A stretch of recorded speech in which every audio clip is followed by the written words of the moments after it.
आवाज़ किताबों की पर्सनैलिटी प्लस अध्याय 27 सफलता की चाह। हर सफलता किसी उद्देश्य या उद्देश्यों का परिणाम होती है। जीवन के सभी क्षेत्रों और व्यवसायों में सफलता का महत्वपूर्ण सिद्धांत इच्छा और उत्साह पर आधारित है। आपको अस्थायी सफलता का ऐसा एक भी उदाहरण नहीं मिलेगा जिसमें कुछ हद तक इसका प्रयोग न हुआ हो। यह सिद्धांत मनुष्य ने नहीं बनाया, यह तो प्रकृति का नियम है। मनुष्य से निचले स्तर के हर प्राणी को जीवित रहने के लिए इस सिद्धांत पर अमल करना पड़ता है। बिना इच्छा और उत्साह के कुछ भी संभव नहीं है। जिस प्रकार एक सिद्धांत इच्छा और उत्साह पर आधारित है, उसी प्रकार एक दूसरा सिद्धांत भी है जो परिश्रम और पारिश्रमिक पर आधारित है। बहुत से लोग पारिश्रमिक से कम परिश्रम करते हैं, जबकि कुछ लोग पारिश्रमिक पर ध्यान नहीं देते। उनका दृष्टिकोण सकारात्मक होता है, जिस कारण वह प्रत्येक कार्य को पूरे उत्साह और लगन के साथ करते रहते हैं।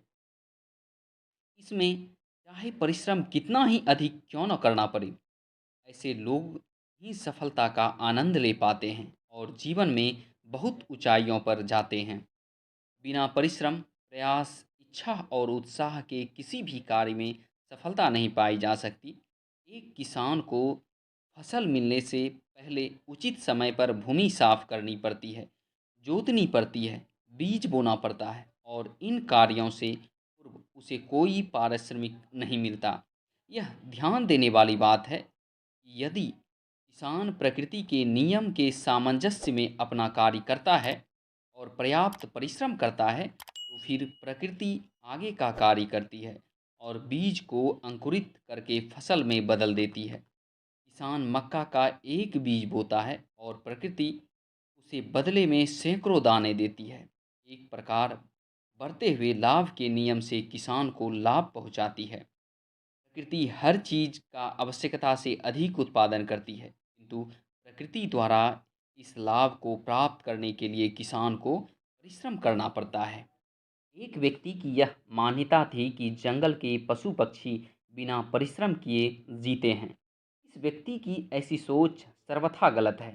सच्चाई यह है कि प्रकृति ने हर जीवित प्राणी को आहार का स्रोत दिया है, लेकिन उसे पाने के लिए हर प्राणी को परिश्रम करना होता है। इस तरह हम देखते हैं, बदले में कुछ दिए बिना कुछ पाने की कोशिश करने की आदत को प्रकृति हतोत्साहित करती है। यह बात दूसरी है कि आज अधिकांश लोग इस आदत के फेर में पड़े हुए हैं। बहुत से कर्मचारी किसी फैक्ट्री आदि में कार्य करते हुए अधिक पारिश्रमिक की मांग करते हैं। उनकी यह सोच होती है कि वे परिश्रम तो अधिक करते हैं, किंतु वेतन कम मिलता है। यदि कोई कर्मचारी उतना ही परिश्रम करता है जितना उसे वेतन मिलता है, तो स्पष्ट रूप से उसे पूरा हक मिल रहा है। कर्मचारी तो इतना कार्य तो करना ही होगा कि उसकी नौकरी बची रहे या उसकी आमदनी बनी रहे, भले ही उसे किसी भी तरह कमाया जाए। जब कर्मचारी वेतन की तुलना में अधिक कार्य करता है, तो इससे सद्भाव तो बढ़ता ही है, साथ ही उसके पास अधिक वेतन या उत्तम पद या दोनों ही की प्राप्ति करता है। जब कोई व्यक्ति अपनी भावनाओं का स्वामी बन जाता है और दूसरों की उपयोगी सेवा करके आत्म अभिव्यक्ति की सकारात्मक कला सीख लेता है, तो इससे यह पता चलता है कि उसने सकारात्मक मानसिक दृष्टिकोण विकसित कर लिया है। सकारात्मक मानसिक दृष्टिकोण विचारों को सही तंत्र प्रदान करता है। मेरा कहना यह है कि जितना पारिश्रमिक मिल रहा हो, उससे अधिक और उत्तम सेवा कार्य देने वाली बात विरोधाभासी है। यह असंभव है कि कोई अधिक सेवा करे और उसे उसका उचित पारिश्रमिक न मिल सके।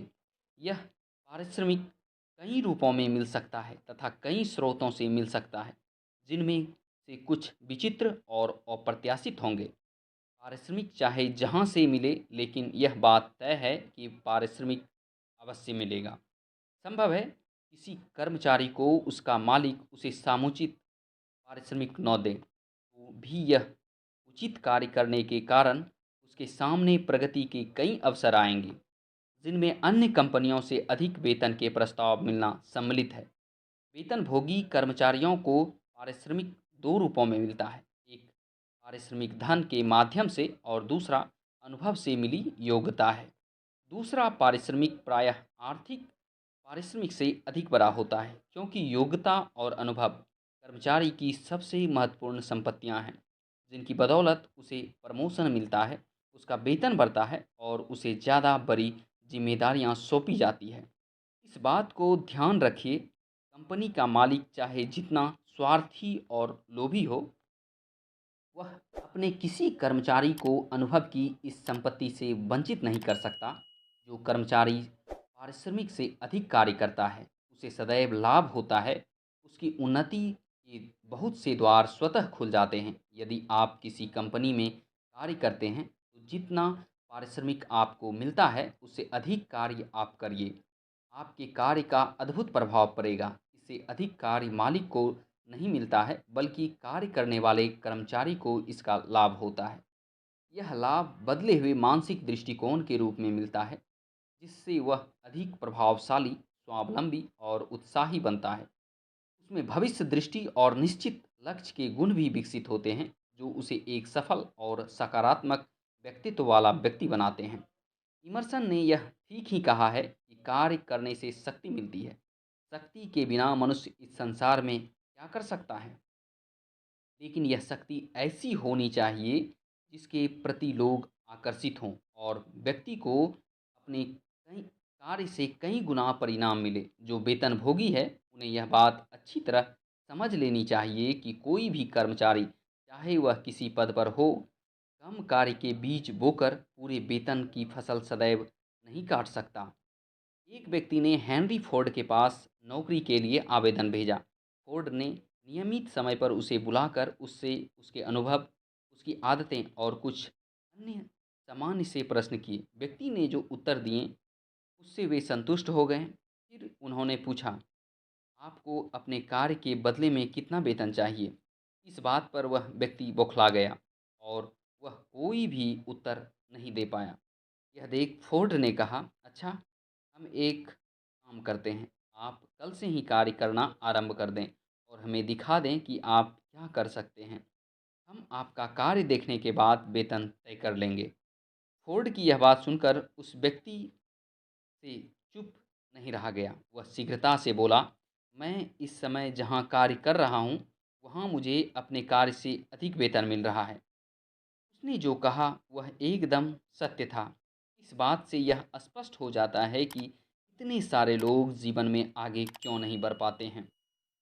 वे जहाँ हैं, वहाँ उन्हें अपने कार्य से अधिक वेतन मिल रहा है।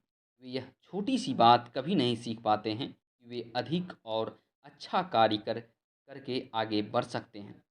आज तक किसी को भी अस्थायी सफलता तब तक नहीं मिली है, जब तक कि उसने मिलने वाले पारिश्रमिक से अधिक कार्य नहीं किया। कुछ लोग कहते हैं, हमें जितना वेतन मिल रहा है, हम पहले से ही उससे अधिक कार्य कर रहे हैं, लेकिन हमारा मालिक इतना स्वार्थी और लोभी है कि वह हमारे कार्यों पर ध्यान ही नहीं दे रहा है।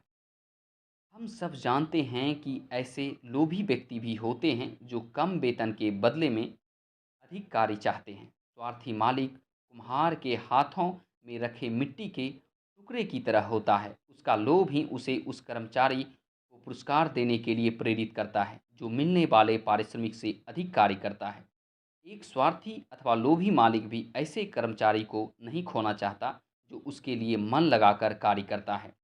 कई बार यह देखा गया है कि कर्मचारियों ने लोभी और शोषक मालिक की दुर्बलताओं का लाभ उठाया है। कई बार लोभी मालिक ने उतनी जल्दी कदम नहीं उठाया जितनी आशा थी। बहरहाल, यह उसी की बदकिस्मती साबित हुई, क्योंकि उस कर्मचारी ने किसी दूसरी कंपनी के मालिक का ध्यान आकर्षित कर लिया। परिणाम यह हुआ कि उस दूसरी कंपनी के मालिक ने उस कर्मचारी को अधिक वेतन पर अपने यहाँ नौकरी पर रख लिया। यदि कर्मचारी को एक स्थान पर उचित प्रतिष्ठा नहीं मिलती, तो वह अपने आप किसी दूसरे स्थान पर मिल ही जाती है। यदि व्यक्ति मिलने वाले पारिश्रमिक से अधिक कार्य करता है, तो उसे कामयाबी हमेशा और हर हाल में मिलती है। जो व्यक्ति सही मानसिक दृष्टिकोण के साथ कार्य करता है, उसे नौकरी की तलाश में भटकना नहीं पड़ता है। उसे इसकी आवश्यकता ही नहीं पड़ती है, क्योंकि नौकरी स्वयं उसे खोजती फिरती है। मंदी आ सकती है या जा सकती है, व्यवसाय अच्छा या बुरा हो सकता है, देश में युद्ध या शांति की स्थिति हो सकती है, लेकिन जो व्यक्ति मिलने वाले पारिश्रमिक से ज़्यादा और अच्छा कार्य करता है, वह किसी के लिए अनिवार्य बन सकता है और इस तरह बेरोजगारी के खिलाफ अपना बीमा कर लेता है। हेनरी फोर्ड का कथन था, सफलता चाहने वाला ही सफल होगा। वे कर्मचारियों के महत्व को जानते थे। उन्होंने अपने कर्मचारियों का वेतन स्वयं ही बढ़ा दिया। वे अपने कर्मचारियों को उनके कार्य से अधिक वेतन देने लगे। इसी प्रकार उन्होंने अपने कर्मचारियों के साथ एक ऐसा कार्य किया जिसके लिए उन्हें किसी ने विवश नहीं किया। यह बड़ा बुद्धिमानी का कार्य था, क्योंकि इससे कर्मचारियों की उसमें पूरी आस्था हो गई। यही कारण है कि उनके यहाँ कभी कोई हड़ताल या आंदोलन नहीं हुआ। इसी कारण उन्हें धन का अपार लाभ हुआ। धन्यवाद।